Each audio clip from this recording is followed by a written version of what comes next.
Hi there, I'm Angie Zimmerman, the Flower Diva.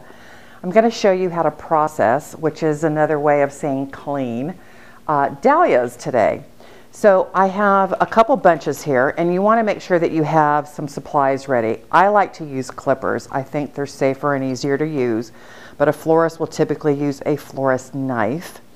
I also have just things that I keep on hand next to me that sometimes they come in handy. Wire cutters, some rose strippers. We'll use those when we process roses, but sometimes it works for processing other flowers as well. So typically when your dahlias come in, they're going to come in a sleeve like this. And this sleeve is pretty big for this bunch, so I can actually reach inside and pull it off.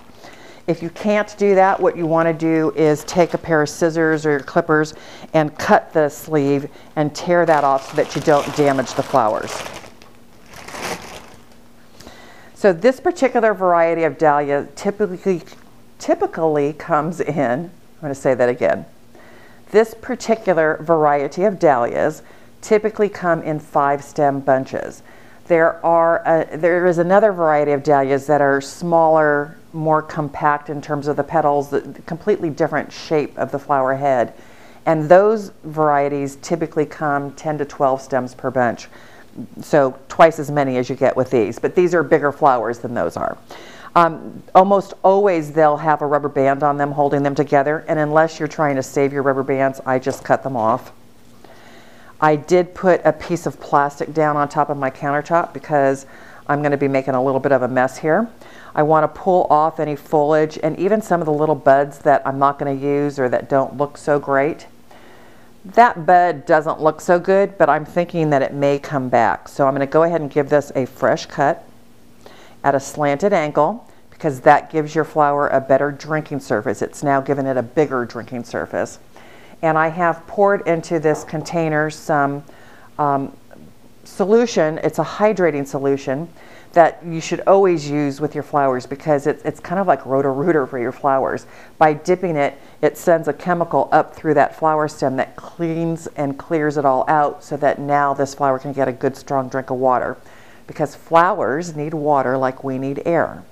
So I also have a bucket over here, and I've already put some preservative into this water. So I'm going to go ahead and start putting my processed flowers into that bucket with the preservative.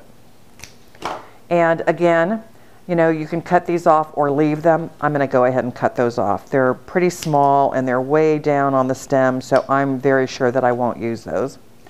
Again, give it a dip in the hydrating solution and then put it in your bucket with your preservative. Okay. Of all flowers, these are fairly easy to clean. Some are a little bit harder than others.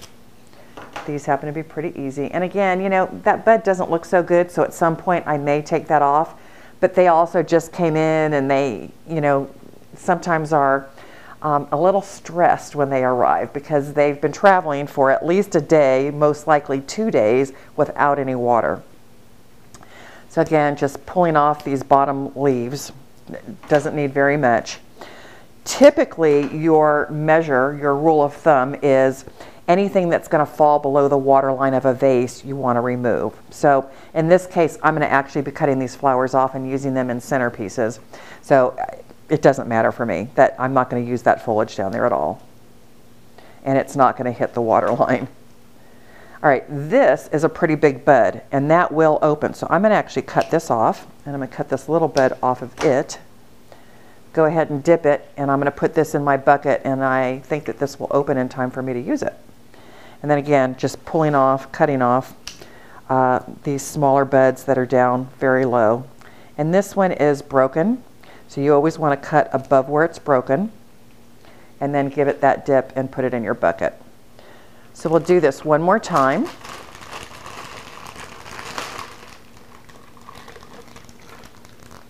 I have some red dahlias as well.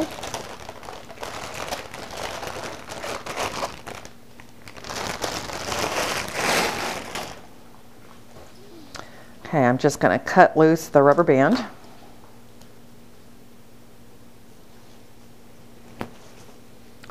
And then, look how crooked that stem is. Those buds look really bad, so I'm going to go ahead and cut them off. And I'm going to remove, this has a little more foliage than the yellow flowers did. it's a very crooked stem, which is okay because I will probably cut it shorter and use it in a centerpiece, so it'll be just fine. You dip it in the hydrating solution and put it in your bucket with preservative. That's really important that there's preservative in that water.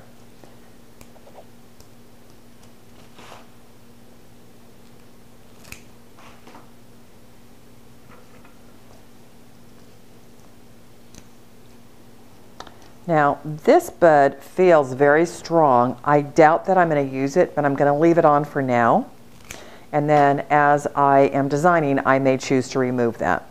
So I'm just trying to show you, you don't always have to remove the buds and you don't always have to leave the buds on. All right, that little bud will never bloom. Not in the lifetime that I am using these flowers. So always a fresh cut at an angle. Remove any foliage that's going to fall below the water line. And then a dip in the hydrating solution. And then placement into a bucket with preservative. And it's ideal if you have tepid water. Tepid water pretty much means lukewarm or not really cold. So again, I just have a few more here.